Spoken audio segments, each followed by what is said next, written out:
Citizen channel. We're all staying safe and well. Now we've got the international break out of the way. Of course, there's plenty of vlogs on my channel, but other people took a little break. Lucky them. There's lots of stuff on my channel to watch on City, of course, if you needed an update on what was going on. But back to the real stuff, back to the present stuff. And of course, we've got the Gunners in town, haven't we? I wonder if that big black guy's going to walk around the ground again and do poetry about what they're going to do to us, but he's probably got more chance this season of actually doing it than he probably did last season. But yeah, be interesting, won't it? Anyway, Pepsi 11, City versus Arsenal, 31st of March 2024, 4:30 p.m. Match day 29. Yes, into the last leg of the season now. This is on Sky Sports if you're not going down yourself, so we'll have a look at it.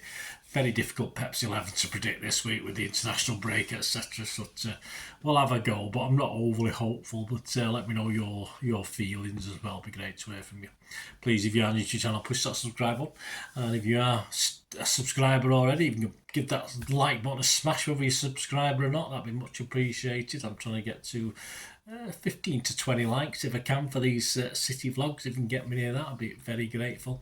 And if you do check out the channel for all my City stuff, you'll find stuff on film and TV as well. So if that's of any interest, or you know somebody might be interested in that side of the channel, please push them in my direction or enjoy yourself. So that'd be great.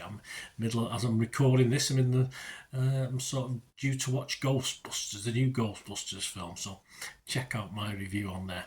Right, let's get on to this game then. Big game, of course. As big as last season, probably bigger in theory. Arteta's table toppers, of course, the top of the league at the moment.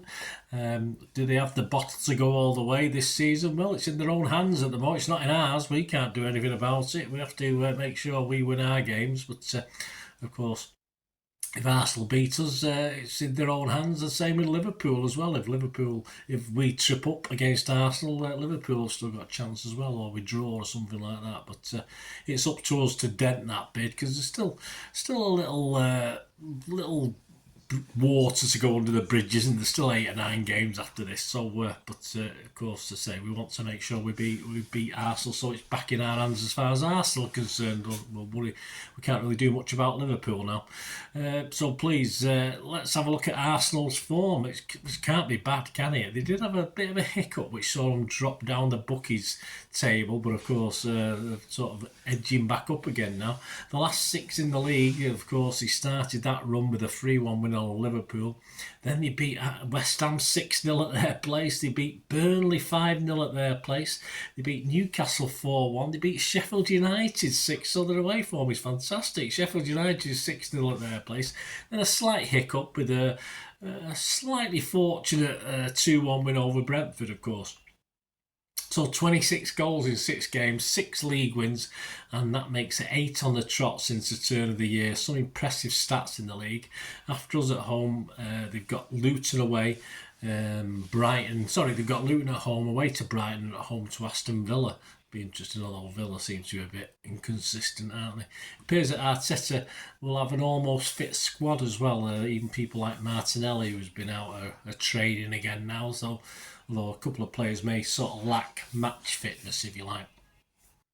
They've lost games, of course, since that big run. They've lost games in the Champions League, although they got it back, of course. And they've lost the games in the FA Cup. But pretty impressive overall. And they appear in better fettle, as I said early on in this little vlog, than they did last season when they came to the Etihad, which was probably a do or die, but obviously more for them than probably us at the time. So this will be a big test for Pep's boys, of course, and we'll see what they're made of. Hopefully they'll slip in it, Arsenal, that's for sure. Right, that brings us to our boys, doesn't it? The Newcastle game seems a long time ago now, and we've had a few things happening since then. The squad that day, of course, Ortega, Walker, Akanji, Diaz, Gvardiol, Rodri, Kovacic, Bernardo, Foden, Doku and Haaland. On the bench had the likes of Carson, Stones, Aki, Grealish, Alvarez, Gomez, Nunes, Bob and Lewis. And we have now extra little problems, haven't we? Got doubts over Ederson still, of course. Many City fans, and I've seen this, would pick Ortega over him anyway, even if he was fit for this one. But I'll be honest with you, the Arsenal press, I think it will be a bad idea and a bad choice. Ederson's we're going to be better with Ederson in goal. Ortega will do a good enough job, but it will benefit Arsenal if Ederson is in, because of the way they play and the style of football they play. And I think to beat the press, we need Ederson rather than Ortega. But we'll see. We'll see what happens there. From that bench against Newcastle, I expect Aki back for this, and Stones. Don't expect many changes to that FA Cup 11 in theory. But Grealish is getting a lot of plaudits again now, even though he's not been playing, isn't he? Since obviously he picked up his little injury. If he's fit, I'll be surprised if he left out for this. He might chance him in this one. I certainly prefer him over someone like Doku in this. But will Pep want to get Gvardiol in? Will he want to get Alvarez back in? I'm not too sure. Hopefully we've got a fit KDB now. As I said, not too much has been said. It's pretty hard. He had that groin niggled, didn't he? And we need... he likes a game against Arsenal. We need all the good omens we can get, really. Walker, of course, who limped out against the other night against Brazil for England. He's a definite starter for me if fit, but it is a bit of a worry. Just how bad that injury is, and we just don't know. We just don't know how bad it's going to be. But I'll base my Pepsi 11 on a few ifs and maybes. I'll say without Walker. If of course Walker's fit, he'll be in my 11. But I've done a 11 without him. So this is my 11 without Walker. As I said, if he is fit, he will play. Ederson, Akanji, Diaz, Stones, Aki, Rodri, Bernardo, KDB, Foden, Grealish and Haaland. Yeah, so Grealish could be. If Grealish isn't there, I suspect Kovacic will be in there somewhere.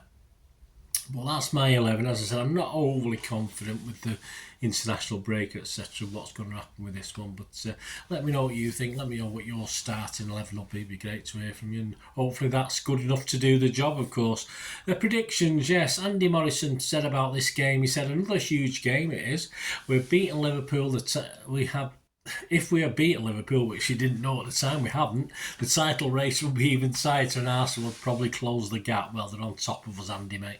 It could be that whoever wins this game will go top with 8 or 9 games to play. Well, not particularly, no. Games in March will have such a massive effect on the outcome of the title race, and I see this as being another must-win match. I expect Arsenal to be brave and go for broke, and so long as we keep the set pieces down to the bare minimum, I think we'll take all 3 points. But I'm expecting goals for both sides. And Moz's prediction, City 3, Arsenal 2. That'll be a good game, won't it? 22-1 general price on that one.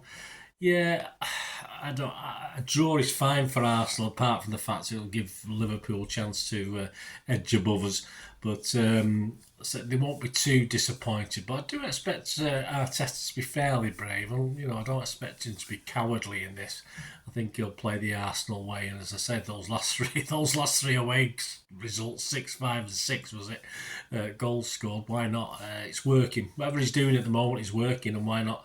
Why not against City? At the end of the day, we're likely to let in goals. So as Andy's predicted there, 3-2 Arsenal win. I'm going to be brave with my prediction. I'm going to try and restrict Arsenal to 1 goal, which will take some doing. But I'm sure we can do it. And I'm going to go 2-1 for City in a tight game. But hopefully, as I said, it's always a bit dodgy after international breaks with players coming back. And of course, key players like Saka for Arsenal is, of course, limped home, didn't he? Metaphorically speaking, of course. But we all know that was just to keep him nice and fresh. But hey, we all play these games, don't we? So I'm not going to worry too much about that. So I'll say 2-1. Andy said 3-2. So my 2-1 is 8-1. Get 8-1 on 2-1. So it's one of the most popular score lines. What about the rest of the odds as at the 25th of March 2024 when I'm recording this? Well, yeah, we've eased out again. We were slightly odds on before the international break, but we've eased out again now to 6-5 just because of how strong Liverpool and Arsenal are looking, I think. So we're 6-5 against. We're still the favourites, of course. Liverpool, a little change, about 11-5. That's dropped slightly over the last few days to 2-1. Arsenal are back into 11-4, as I said, from 7-2, but they've been even longer than that, probably about 5 or 6 weeks ago. The match odds themselves, yeah, if you fancy City to win this. At least it's almost bettable or backable. 17 to 20 you can get on City to win this one, so that's okay if you like to support your team. Usually they're a bit too rubbishy to have a go at. But the draw's 11 to 4, and an Arsenal victory is 16 to 5. Other popular scorelines include a 1-1, that's 13 to 2, a 1-0 for City's 8 to 1, and a 2-0 for City's is 9 to 1. So there you go, guys. Let me know any bets you're having. You're having a little flutter yourself on this one. So it's sort of almost backable, isn't it, to back City on this one? You're almost getting your money back for every quid you put on. Almost, not quite. Let me know your thoughts anyway, guys. Of course, I'm going to the match, so I will be able to get the player ratings show out on Sunday evening. But of course, probably the story of the game will be out on Monday. Of course, following very quickly on Monday as well will also be the Pepsi 11 for Villa. So you probably have a couple of vlogs on the Monday, so keep that button pressed. And I will be doing a Premier League years for City versus Villa. That should be out on Saturday, depending when you're watching this, Saturday before the game. So keep your eyes peeled for that one, guys. A bit of fun. Picked a couple of good games. Got a lot of positivity at home to Villa, or even away to Villa. So after the last couple with Liverpool and Arsenal, where we've not been brilliant at certain places, but it's nice to do one where we've been in command in the Premier League. Yeah, so seek that out, guys. Anyway, I enjoy putting those together, and it'd be great if you can watch them. Anyway, there you go, guys. Let us know your thoughts. Let us know your starting 11. As I say, I'm not over. If I can get 8, I'll be happy with 8 in theory, as it stands at the moment, because there's so many ifs and buts as well. So I'll go with 8 out of 11. Let us know yours and see how many you get. Thanks for watching, guys. Until we meet again. I know that's one thing, don't I? Please stay safe, Blues. Come on, City. Bye for now.